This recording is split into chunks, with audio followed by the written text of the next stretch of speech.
Hello बच्चों, let's see this question. The question says if summation r equal to 0 to n minus 1 whole power r ncr 1 upon 2r plus 3 power r upon 2 power 2r plus 7 power r upon 2 power 3r plus dash dash dash up to m terms equal to fn into 1 minus 1 upon 2 power mn. ये हमें given है यहाँ पे साथ में बोला गया है integration -3 to +3 f x cube ln x with respect to X cube L N X is equal to clear. ये इंटीग्रेशन हमें यहाँ पे फाइंड करना है। क्लियर। तो देखें सबसे पहले ये जो समेशन हमें गिवन है ये किसके इक्वल है, F N into 1 minus 1 upon 2 power M N के। इसका मतलब F N into 1 minus 1 upon 2 power M N. ठीक है, ये हमारे पास आर एच एस पार्ट है। एल एच एस पार्ट जो हमारे पास यहाँ पे चल रहा है समेशन की फॉर्म में, हमने क्या किया, सभी ये जो स्क्वायर ब्रैकेट है इसमें जितने भी इंडिविजुअल टर्म्स है इन सभी से बाहर वाले समेशन को मल्टीप्लाई किया। ठीक है, तो ये हमारे पास आ जाएगा यहाँ पर summation R equal to 0 to N minus 1 power R N C R 1 upon 2 power R. Clear.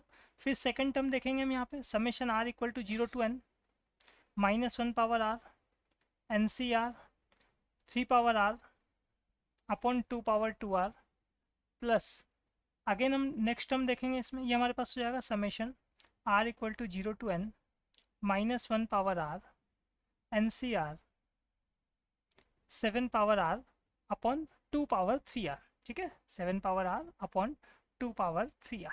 ठीक है, इसी टाइप से चल रहा है ये हमारे पास।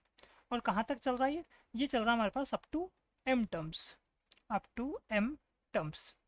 अब देखें एल एच एस पार्ट जो हमारे पास है इसको तो एज इट इज चलने देते हैं।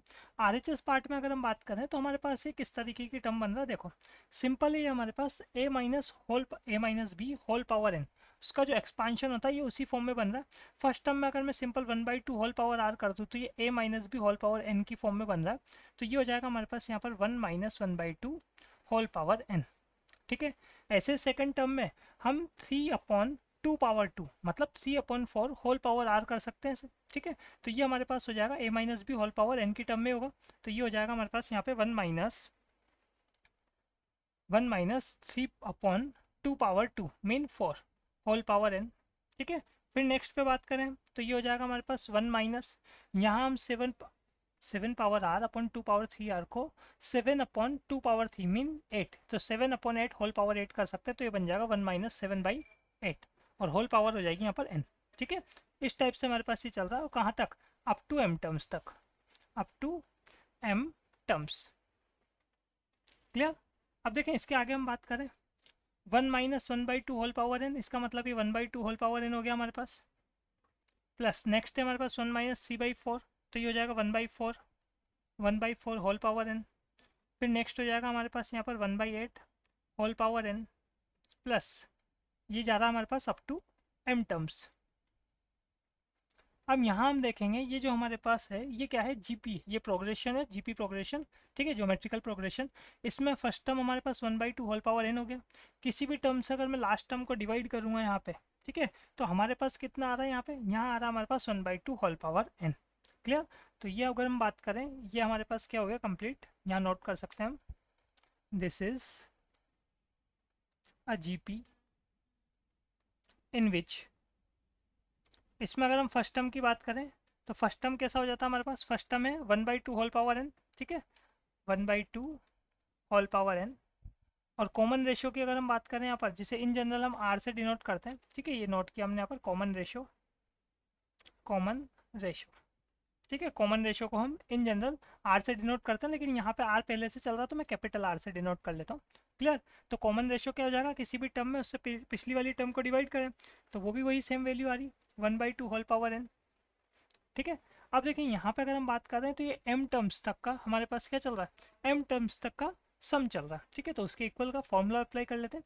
एल एच एस तो है हमारे पास f N into 1 minus 1/2 power M N. ठीक है, तो up to m terms up to अप टू n टर्म्स हो जीपी में, उसके सम का फॉर्मूला अप्लाई कर रहे हैं। तो a इंटू फॉर्मूला जो हमारे पास हुआ करता है, वैल्यू पुट करते हुए चलते हैं इसमें। क्लियर। पहले आता है हमारे पास a मतलब फर्स्ट टर्म, तो फर्स्ट टर्म है यहाँ पर 1/2 होल पावर n। ठीक है, तो हमारे पास a into 1 minus r power n, तो r है कॉमन रेशियो मतलब 1/2 होल पावर n ठीक है, और साथ में इस पे भी पावर होती है हमारे पास n, मतलब 1 माइनस आर पावर n। तो n क्या होता है हमारे पास, नंबर ऑफ टर्म्स। अब यहाँ नंबर ऑफ टर्म्स कितने, m है, तो इस पे भी जब मैं m पावर लूँगा तो ये कितना हो जाएगा हमारे पास, मल्टीप्लाई हो जाएगा यहाँ पे सिंपल। ठीक है, तो हमारे पास a into 1 minus R power n, और डिनोमिनेटर में होता है 1 माइनस आर, तो 1 माइनस 1/2 होल पावर n। ठीक है, इसे और सॉल्व कर लेते हैं हम यहाँ, तो ये हो जाएगा हमारे पास 1/2 पावर n। ठीक है, ये सॉल्व किया मैंने, पावर ले लिया n दोनों पे। फिर इसके साथ आगे चले हम, 1 माइनस 1/2 पावर mn, और डिनोमिनेटर में भी सिंपल अगर हम बात करें, इसे सॉल्व करेंगे हम, एलसीएम आएगा यहाँ पर 2 power n minus 1/2 power n। ठीक है, तो ये हमारे पास 2 पावर n से 2 पावर n जो है ये कैंसिल हो जाएगा, सिंपल। ठीक है, इसके अलावा हम क्या कर सकते हैं, यहाँ पर एलसीएम ले सकते हैं। तो एलसीएम लेंगे तो हमारे पास ये आएगा यहाँ पे, या सिंपली आप देख लें इसको, आप कैसा नोट कर सकते हैं, 1/2 पावर n माइनस 1, और मल्टीप्लीकेशन में 1 माइनस 1/2 पावर mn, और LHS में चल रहा है हमारे पास FN 1 minus 1/2 power mn। Clear, तो ये फैक्टर तो कैंसिल हो गया हमारे पास, तो सिंपल यहाँ से क्या आ गया हमारे पास, FN आ चुका है। क्लियर, अब FN आ चुका है तो अब हमें क्या फाइंड करना था वो देख लेते हैं। तो हमें यहाँ पर इंटीग्रेशन फाइंड करना था, -c2 + 3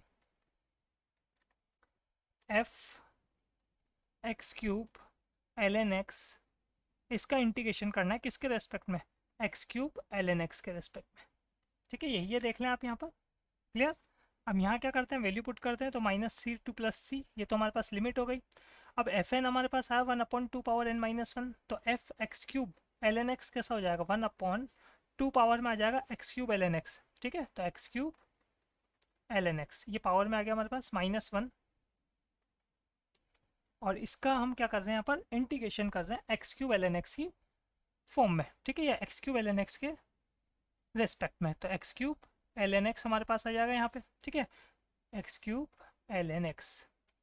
क्लियर, इसमें भी हम क्या कर सकते हैं, अब ये d का मतलब क्या है, सिंपल इसका डिफ्रेंशिएशन कर लें, तो ये कितना हो जाएगा हमारे पास, ये हो जाएगा यहाँ पे -c2 + 3, ये हमारे पास limit 1/2 power x³ ln x as it is -1। ठीक है, यहाँ अब हम क्या करेंगे, डिफ्रेंशिएशन करते हैं, तो पहले एक को ड्रॉप करके दूसरे का डिफ्रेंशिएशन करेंगे, तो x³ का डिफ्रेंशिएशन करेंगे तो 3x², तो 3x² ln x, ये आ जाएगा हमारे पास 3x² ln x। ठीक है, हम डिफ्रेंशिएशन कर रहे हैं u इंटू वी के फॉर्मूले से, तो u into differentiation of v plus v into differentiation of u, ये फॉर्मूला होता है हमारे पास। अब हम क्या करेंगे, x³ को ड्रॉप करेंगे, ln x का डिफ्रेंशिएशन करेंगे तो 1/x आएगा, इसका मतलब ये हमारे पास से जाएगा यहाँ पर x², और साथ में क्या हो जाएगा यहाँ पर dx। ठीक है, यही हमें सॉल्व करना है। अब देखिए यहाँ अगर हम बात करें, हम -c से +3 की बात कर रहे हैं, और यहाँ चल रहा है हमारे पास ln x, तो x में अगर नेगेटिव होगा तो उस केस में तो लॉगरिथमिक तो डिफाइन होगा ही नहीं, इसका मतलब ये जिसका हमें इंटीग्रेशन करना है ये भी डिफाइन नहीं होगा। तो हम बोल सकते हैं यहाँ पर since for x less than 0 function is not defined, function is not defined, और जब फंक्शन ही हमारे पास डिफाइन नहीं होगा तो सिंपल हम उसका इंटीग्रेशन भी नहीं कर पाएंगे, तो इसका मतलब integration can't be calculated। Clear, तो देख लेते हैं ऑप्शन में हम, option number D is correct. Hope you understood it well, best of luck.